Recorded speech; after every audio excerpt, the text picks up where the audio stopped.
one or two changes formation-wise, but in the end all we saw was Mexico pouring forward. Salcido, especially in the first half, was a player who caught the eye, left-footed shots, right-footed shots, and they had the greater ambition for.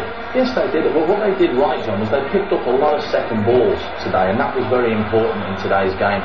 Just because Tunalant and Diaby was sitting back far too deep. So any time that the French tried to go forwards, they'd knock a ball long, the Mexicans would pick up that second ball, and they did it time after time, which allowed them then, because Diaby and Tunalant would go and close down, to go at them at pace. And this is the result.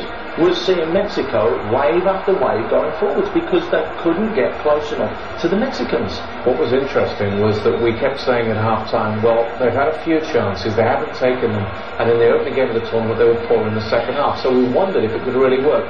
Well, he looked miles offside here. He really looked miles offside, Sassy, but it was tighter than it might have seemed at first glance. Well, it was I think it was marginal. When we get a second look at that, he was onside, but a great run. Good ball into the space, especially. Look at that orange boot, just on the dark side, that French defender's orange boot, Abidal. Yeah, but they were very static. Both the defenders put their hand up, looking for that offside, instead of us dropping back. There was a lot of space between the defense and the goalkeeper, and that's where this kid just capitalized on that opportunity. Ran out the goalkeeper really well. That's a kid we'll see for Manchester United. Now, Paul shakes his head here because he's played for this.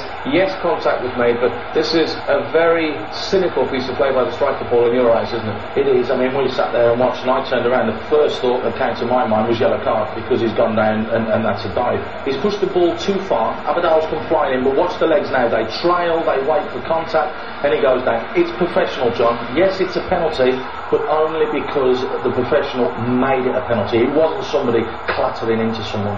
But in the end, Abidal went to ground.